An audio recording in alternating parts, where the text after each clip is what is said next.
September 5th.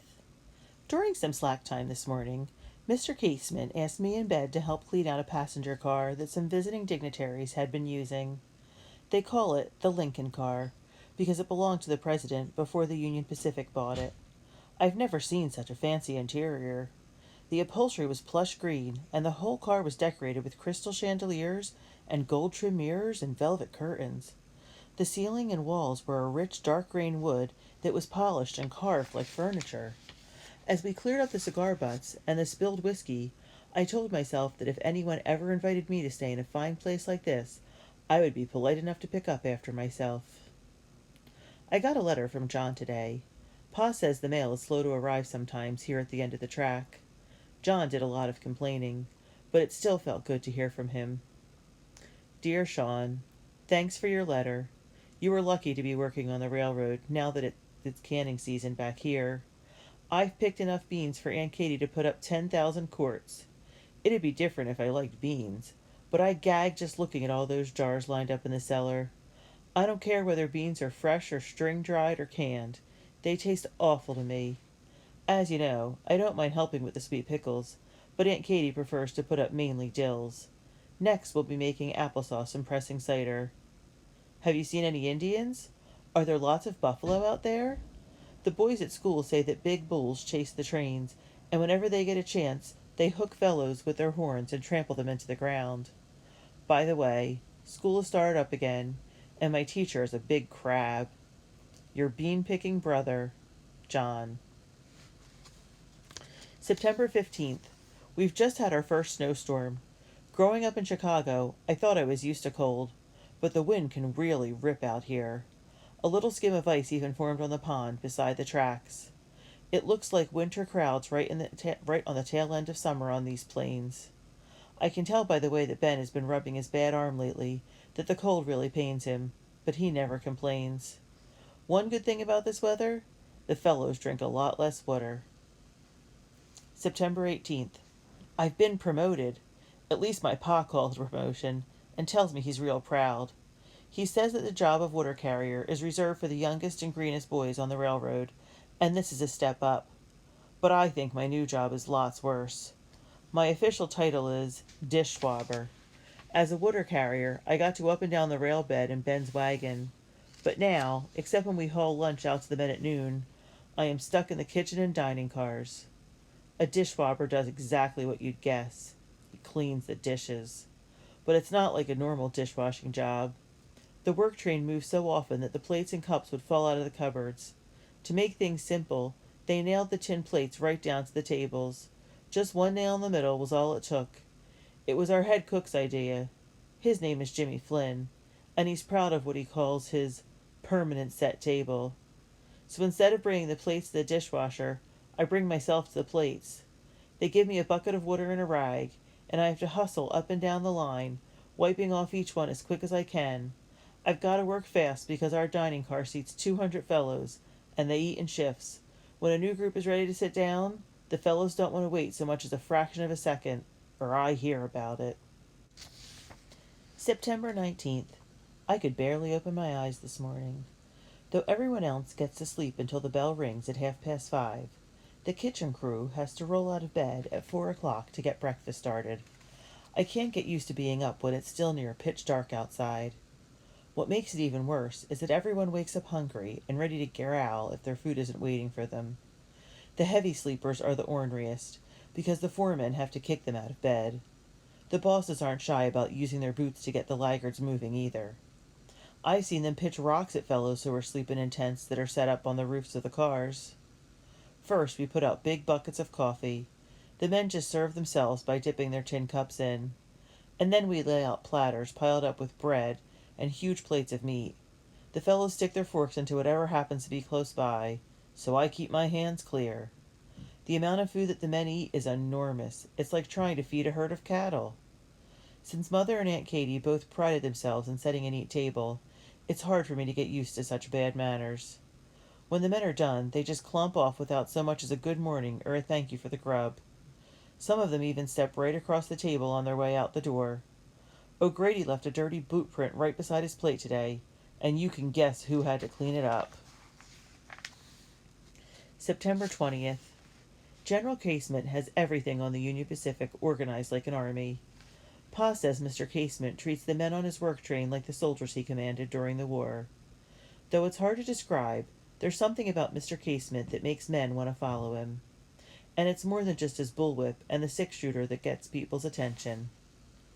His goal is 2 miles of track a day, and he pays us double every time we make it. Since the boys are already making more than $1 a day, the promise of those bonuses keeps them flying. Pa is especially glad for the extra money, because he is sending most of his pay home. They started me at $18 per month. General Casement gets riled any time the work slows down. This afternoon we were hauling the lunch out to the men when Ben Warrington's wagon, which was directly in front of us, got stuck in a deep rut. While Ben urged his team to pull, me and 2 other fellows pushed on the wagon, but it wouldn't budge. Ben was going to get some wood to block up the wheel when Casement rode by. He swung down off his horse, saying, "Let's get on with it, lads." Then he bent down and put his shoulder to the back of the wagon. I was just thinking, how's a little fellow like that going to help, when the wheel popped out of that hole so fast that the 3 of us fell face first into the dirt. Before we could even dust ourselves off, the general was back on his horse and gone. Ben had a good laugh over that. September 21st. Tonight after supper, I asked Pa how a man as small as Casement could be so strong, and he said it was more a matter of mind than muscle. When a thing needs to happen, Pa said, he wills it to be. You mean like in Julesburg last summer? Bill Flanagan interrupted. Normally I hate when Bill butts in, but when Pa tried to hush him up, I got curious. It took a few questions on my part, but I finally pried out of him what had happened in Julesburg. So many UP men were getting busted up in town. It was right near the end of the line back then. The Casement decided to clean out the ruffians. Julesburg had become a refuge for every wanted man in the territory, and the local law was afraid to do anything about it. So Casement armed a crew of men and took them into town. Bill admitted that he went along, but my pa wouldn't say one way or the other. When Casement asked the outlaws and gamblers to clear out of town, the surly rascals laughed right in his face. That was a mistake. There was a gun battle, and after the smoke cleared, General Casement had 30 men hung. Those who were still alive were begging for a chance to pack their bags and clear out of town. September 22nd. I can't put that Julesburg story out of my mind. 30 hangings in one afternoon? It's hard enough for me to think back on the dead man's face that I saw last month without getting the shakes, but I can't imagine 30 bodies swaying in the wind. I sure hope Pa wasn't there. September 24th. The longer I work in the kitchen, the more amazed I am that somebody doesn't die of an awful disease.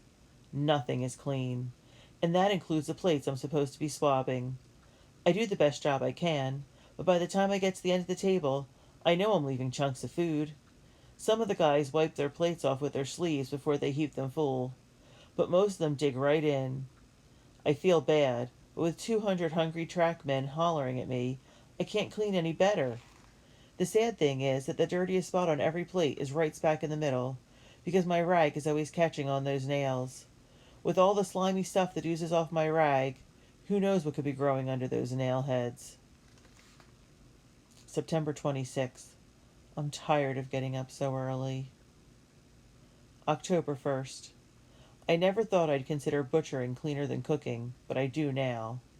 To get out of that filthy dish swabbing, I volunteered to help with the meat cutting, and I can honestly say that hacking up steers is a blame sight more appealing to me than wiping crusty food off those plates. October 4th. I suspect that every job, no matter how good it might look to everyone else, has a bad side. Anyone could guess at the bad side of butchering, but there is something worse than all the blood and guts. There is something named Jimmy Flynn. October 6th. It's Sunday, but I don't feel much like writing because my hands are cramped up pretty bad. Pulling the hides off those big beef cattle, even when you get 'em fresh, really wears you out. Jimmy Flynn is not a clean person. October 8th. What I said the other day is too polite.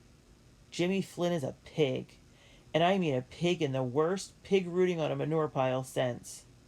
though Jimmy has a beautiful mustache that he waxes up and twists into tiny curls at the ends. That's as far as his good looks go. He wears a dirty apron that's stained black with blood and who knows what else, and he refuses to take it off. Today, one of the other helpers whispered to me, only half joking, that he heard Jimmy slept in that apron. The rest of Jimmy Flynn is just as ugly as his apron.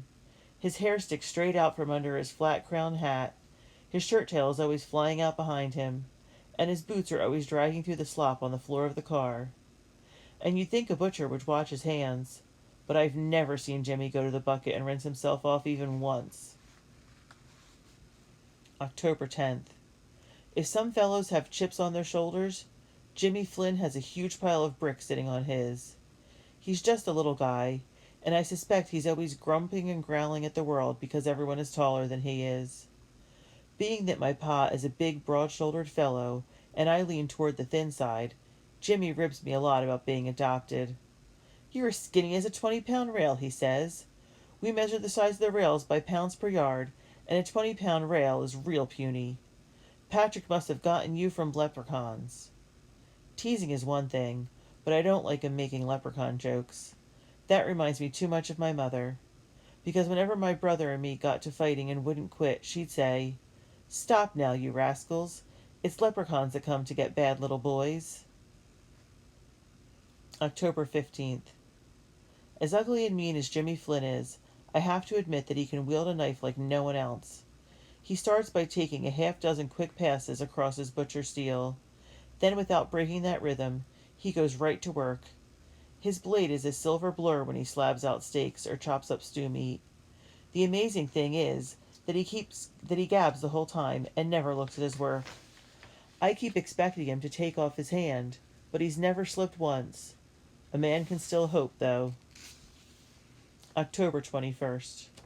Me and two other fellows were lifting a side of beef off a meat hook this morning when it slipped out of our hands. It knocked me right down, and Jimmy laughed his head off. "You gonna fetch that meat, boy, or you gonna dance with it?"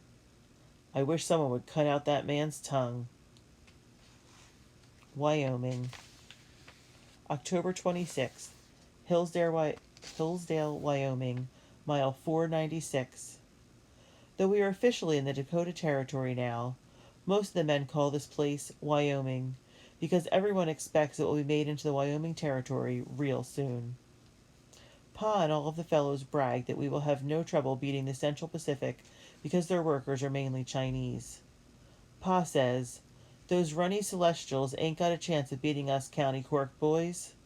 Celestials is a name they use for the Chinese because lots of the fellows call China the Celestial Empire.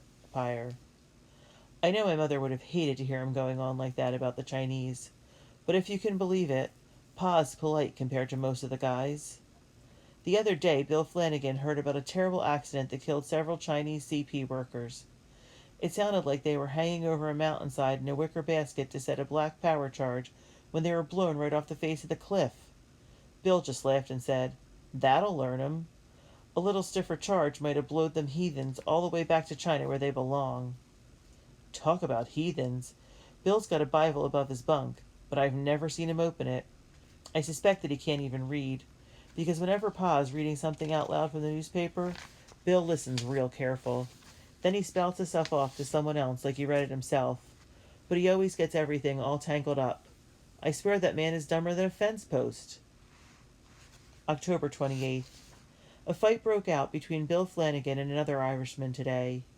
It happened during supper after a hard day.